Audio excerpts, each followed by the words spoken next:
Morning बच्चों, have a nice day. आज हम पढ़ेंगे इलेक्ट्रोस्टेट का next topic, property of charge particles. Property of charge, कौन सा चार्ज है? Electric charge. Electric charge, property of electric charge, जो आपने इलेक्ट्रिक चार्ज से कल पढ़ा था। कल के वीडियो में अपन ने क्या क्या पढ़ा था? इलेक्ट्रिक चार्ज क्या होते हैं, कितने टाइप्स के होते हैं, और जो मिनिमम चार्ज ट्रांसफर होता है एक बॉडी से दूसरी बॉडी तक, उसको क्या कहा जाता है, और उस इलेक्ट्रॉन की वैल्यू कितनी होती है। ये अपन ने कल पढ़ा था। यहां तक अपन ने कल पढ़ा था। एक आपने ये और पढ़ा था मेथड्स ऑफ चार्ज। किसी बॉडी को चार्ज करने के कौन कौन से मेथड है, जिसमें आपने 3 पढ़े थे। First charging by friction, second charging by conduction, और थर्ड चार्जिंग बाय इंडक्शन। इतना अपन कल पढ़ चुके हैं। आज हम पढ़ेंगे जो चार्ज आप कल पढ़ते जा रहे हो, ये चार्ज ऐसे यहां से आया, उस चार्ज की क्या क्या प्रॉपर्टी है, वो चार्ज कैसे बिहेव करता है, उस चार्ज की प्रॉपर्टी हम आज के वीडियो में डिस्क्राइब करेंगे। तो देखते रहिए। फर्स्ट प्रॉपर्टी है चार्ज की एडिटिविटी ऑफ चार्ज। क्या होता है एडिटिविटी ऑफ चार्ज? एडिटिविटी की ऑफ चार्ज, एडिटिविटी नाम से ही पता चलता है इसमें कुछ ना कुछ एडिशन होगा। एडिशन होगा। किसका एडिशन होगा? किसकी एडिटिविटी पढ़ रहे हैं? चार्ज की। तो अपन एडिशन करेंगे किसका? चार्ज का। सबसे पहले हम चार्ज का एडिशन करेंगे। कैसे कर सकते हैं? जैसे मैंने कल शायद ये बताया था कि आपको चार्ज है, चार्ज को क्यू से डिनोट किया जाता है। इसकी यूनिट कोलाम होती है, लेकिन चार्ज अगर क्यू कहीं फिजिक्स में लिखा हुआ है स्मॉल क्यू, इसका मतलब वो चार्ज है। अगर आपको बहुत सारे चार्ज दिए हुए हैं, जैसे एक Q1 चार्ज, दूसरा Q2 चार्ज, या फिर ये मान लो आपके पास चार्ज है अंत चार्ज, एक सिस्टम है जिसमें बहुत सारे चार्जेस हैं, जैसे फर्स्ट Q1, दूसरा Q2, तीसरा Q3, Q4, ऐसे करके आपके पास अंत चार्ज है, और आपको इन चार्ज को ऐड करना है, मतलब टोटल चार्ज ऑफ सिस्टम। कि एक सिस्टम है, उसमें इतने चार्ज दिए हुए हैं। ये सिस्टम बना हुआ है, सिस्टम है जिसमें ये चार्ज है Q1, Q2, Q3, Q4, Q1 and charge. और आपको पूछ ले इस जो सिस्टम बना हुआ है, इस सिस्टम का टोटल चार्ज कितना होगा, तो टोटल चार्ज Q टोटल कितना करोगे? जितने भी चार्ज किए हुए हैं उसका अलजेब्रिक सम कर दो। अलजेब्रिक सम सबको पता है, मैथ में 10th लेवल सब पास करके आए हो। सीधा उसको क्या कर दो? Add Q1 plus Q2 plus Q3 plus dot dot dot Q। और इसी को हम क्या कहते हैं? Additivity of charge. कि जितने भी किसी सिस्टम के चार्ज दिए हुए हैं उनका एडिशन अलजेब्रिक लॉ के अकॉर्डिंग होगा। जैसे अब मैं एक सिस्टम मान के चलूं, आपके पास एक सिस्टम है जिसमें एक चार्ज है 4Q, एक है -4Q, एक है +2Q, एक है 3Q, एक है 5Q, और आपको पूछ ले इस सिस्टम का टोटल चार्ज कितना है, तो आप टोटल चार्ज कैसे निकालोगे? जितने चार्ज है उन सबको क्या कर दो? ऐड। सबसे पहला 4Q, दूसरा -4Q, तीसरा +2Q, चौथा +5Q, और 5 नंबर 3Q। +4 -4 कैंसिल, बच गया क्या? 5 3 8 2 10 10 2। तो टोटल चार्ज कितना है सिस्टम का? और इसी को कौन सा लो कहते हैं? Additivity of charge. मतलब एक चार्ज के पास ऐसी प्रॉपर्टी होती है कि उसका एडिशन भी कर सकते हैं, और किस लॉ के अकॉर्डिंग करते हैं? अलजेब्रिक सम। उसका अलजेब्रिक सम किया जाता है। जितने भी चार्ज पार्टिकल्स दिए हैं उन सबको क्या कर दो? उनके जितने भी चार्ज हैं उन सबको ऐड कर दो। ऐड करते ही उस बॉडी या सिस्टम का टोटल चार्ज आ जाएगा। ये तो है उसकी first property, additivity of charge. उसके बाद इसकी सेकंड प्रॉपर्टी है, सेकंड प्रॉपर्टी है quantization of charge, quantization of A charge, quantization of A charge. अब ये क्वांटाइजेशन क्या है? ये प्रॉपर्टी आपके एग्जाम में बहुत बार पूछी जाती है और इस प्रॉपर्टी पे क्वेश्चन भी आते हैं, आपके न्यूमेरिकल क्वेश्चन इस प्रॉपर्टी से ये मान के चलो 90% आते हैं। एक छोटा क्वेश्चन हाफ ईयरली में आ जाओ चाहे फाइनल एग्जाम में आ जाओ, और आगे आप जो भी कंपटीशन एग्जाम फाइट करोगे तब भी इस टॉपिक पे क्वेश्चन आता ही आता है। तो इसको ध्यान से सुनो। क्वांटाइजेशन ऑफ चार्ज क्या होता है? क्वांटाइजेशन ऑफ चार्ज, चलो मैंने कल एक चीज बताई थी, आपको याद है? तो मैंने एक एग्जांपल दिया था, मैंने कहा दो टीम है, अगर आपको किसी को खींचना हो तो आप क्या कैसे खींच सकते हो कि आप किसी को खींचोगे तो मिनिमम कितने कैंडिडेट आ सकते हैं? एक। वो तो मैंने एग्जांपल के थ्रू बताया था। एक एग्जांपल मैंने दिया था आपको, मैंने कहा था कि आपके घर में एक गड्डी पड़ी है 10 रुपीज की और आपके पास कोई आ गया बाहर से कि मेरे को 50 रुपये चाहिए, तो आपने क्या किया कि आपके पास जो 10 रुपीज गड्डी थी उससे आपने क्या किया, 5 निकाले, 5 नोट निकाले। पता है आपको एक नोट 10 का है तो टोटल कितने हुए? 50 नोट, और आपने उसको दिए नहीं दिए थे ना? वैसे ही इसी बेस पे अपन क्वांटाइजेशन ऑफ चार्ज पढ़ेंगे। कैसे? मैंने कहा था बॉडी है वो चार्ज ना तो प्रोड्यूस कर सकते हैं ना लूज कर सकती है, दोनों ही नहीं कर सकती, प्रोड्यूस भी नहीं कर सकती, लूज भी नहीं कर सकती। अब कर क्या सकती है? वो अपने अंदर जो चार्ज है वो दूसरे को ट्रांसफर कर सकती है, दूसरी बॉडी कुछ भी उसको ट्रांसफर कर सकती है, दूसरी बॉडी से जो चार्ज है वो अपने अंदर ले सकती है, इतना ही कर सकती है। और वही काम अपन क्वांटाइजेशन में पढ़ेंगे। कैसे? मैंने कल एक चीज और बताई थी कि क्वांटाइजेशन ऑफ चार्ज में आपको चार्ज का ट्रांसफॉर्मेशन करना, और चार्ज जब एक बॉडी से दूसरी बॉडी में जाता है वो कौन सी फॉर्मेट में जाते हैं? इलेक्ट्रॉन की फॉर्मेट में जाता है। मिनिमम जो चार्ज होता है वो 1 इलेक्ट्रॉन के बराबर ट्रांसफर कर सकते हो, जिसकी वैल्यू होती है -1.6 × 10⁻⁹ होती है नहीं होती?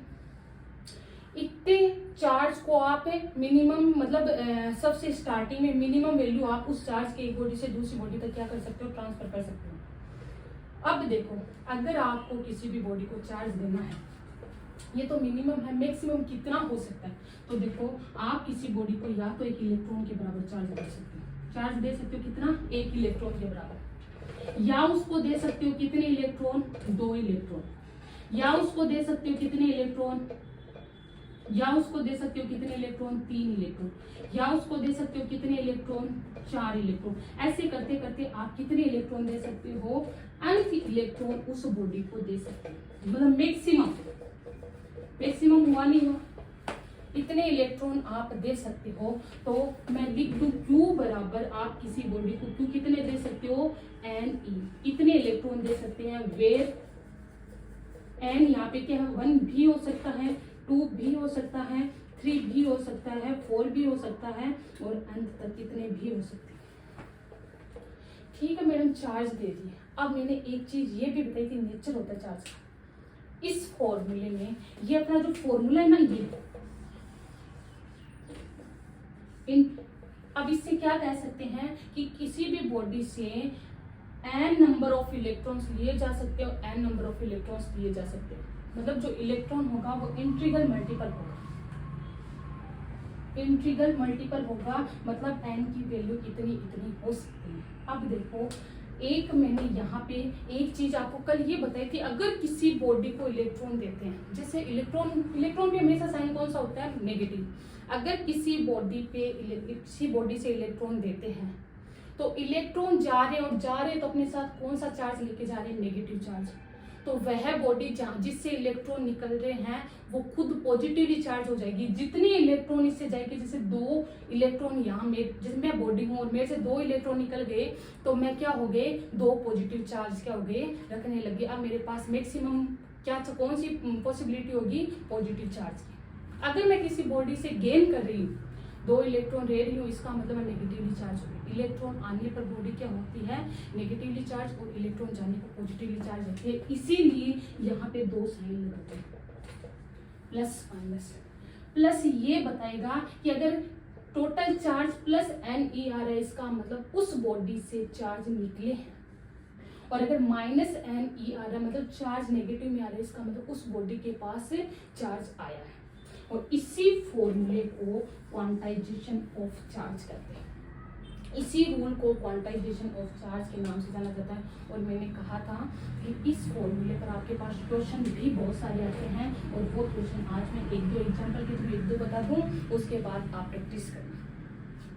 ये रूल बहुत इंपॉर्टेंट है। तो देखो इसके ऊपर बेस्ट क्वेश्चन है, करते हैं।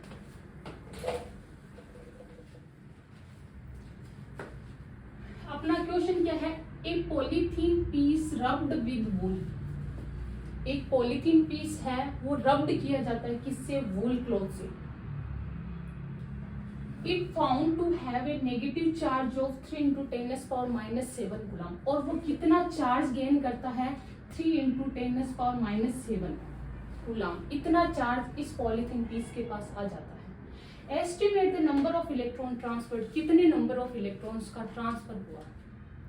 अब बताओ, पॉलीथीन का पीस है, रब्ड वूल क्लॉथ के साथ किया जाता है। It's found to have a negative charge of, इतना नेगेटिव चार्ज उसके पास आया है। तो आपको नंबर ऑफ इलेक्ट्रॉन्स काउंट करने हैं कि कितने नंबर ऑफ इलेक्ट्रॉन्स ट्रांसफर हुए हैं कि उसके पास इतना चार्ज आ गया। अब पहली बात, सबसे पहले आपको पता है number of charge, number of electrons, क्योंकि इलेक्ट्रॉन्स ही आएंगे और इलेक्ट्रॉन्स ही जाएंगे। तो आपको क्या एक फॉर्मूला पता है? Q बराबर N। क्यों? क्योंकि आपको ये कह दिया कि टोटल चार्ज, फॉर्मूला पढ़ा था ना, टोटल चार्ज आपको दिए और आपको पूछे नंबर ऑफ इलेक्ट्रॉन्स। मैंने कहा n की वैल्यू 1 होगी तो 1 नंबर ऑफ इलेक्ट्रॉन्स, 2 होगी तो 2 नंबर ऑफ इलेक्ट्रॉन्स, 3 होगी तो 3 नंबर ऑफ इलेक्ट्रॉन्स। लेकिन आपको n की वैल्यू यहाँ एस्टिमेट करनी है कि कितने नंबर ऑफ इलेक्ट्रॉन्स पूछी है n की वैल्यू। और मैंने यहाँ कहा था यहाँ प्लस और माइनस का साइन होता है, एक प्लस भी होता है एक माइनस भी होता है। ये आपका फॉर्मूला है, सॉल्यूशन। पहली बात तो आपको पता ये करना है प्लस आएगा या माइनस, यहाँ प्लस होगा या माइनस। यहाँ क्वेश्चन से पता चल रहा है पॉलीथीन पीस है, वो चार्ज खुद हो रहा है, चार्ज हो रहा है, इसका मतलब उसके पास इलेक्ट्रॉन आ रहे हैं। और इलेक्ट्रॉन जिस बॉडी में आते हैं वो हमेशा कौन सी चार्ज से? नेगेटिवली चार्ज हो जाती है। तो अपना फॉर्मूला क्या हो गया? Q = Ne। Q की वैल्यू आपके पास दी हुई है, टोटल चार्ज कितना आया था? 3 × 10⁻⁻7 कूलम। और आपको E की वैल्यू मैंने कल ही बताई थी, माइनस के 1.6 होता है, वो तो सिर्फ ये बताने के लिए कि इलेक्ट्रॉन नेगेटिव होता है, यहाँ पे आपने शो कर दिया। तो 1.6 × 10⁻⁻19 कूलम।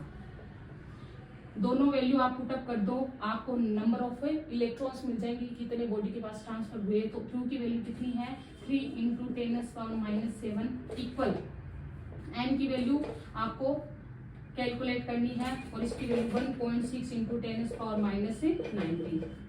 n की वैल्यू फाइंड आउट करने के लिए 3 × 10 n की वैल्यू फाइंड आउट करने के लिए आप क्या कर सकते हो? 3 × 10⁻⁻7 तो इधर है, और नीचे मैंने क्या भेज दिया? 1.6 × 10⁻⁻19। यहाँ -n है। उसके बाद फाइंड आउट कर लो। सबसे पहले जितनी भी 10 की पावर होती है उसको सोल्व करो। तो 3 की जगह 3, 10 की पावर -7। आपको पता है पावर नीचे से ऊपर जाती है तो पॉजिटिव हो जाती है। तो 10 की पावर -19 क्या हो जाएगी? 10 की पावर +19 अपॉन 1.6 है या नहीं है? उसके बाद देखो 19 क्या हो गया? n की वैल्यू क्या हो गई? माइनस का चल ही रहा है, माइनस आप यूज, लेकिन आपको माइनस ये शो करता है कि आपके पास बॉडी के पास चार्ज आ रहे हैं। उसके बाद 3 × 10 पावर कितने हो गए? 19 में से माइनस के 7 गए, कितने बच गए? कितने बच गए बोलो? 19 में से 7 गए, 12 हो गए क्या? उसके बाद नीचे क्या? 1.6। इसको मैं ऐसे भी लिख सकती हूँ, पॉइंट हटाऊं तो 16 × 10⁻12। इसको डिवाइड करोगे तो आपको लगभग डिवाइड में कितना आएगा? 16 को डिवाइड करके देख लेना, 1.87 ×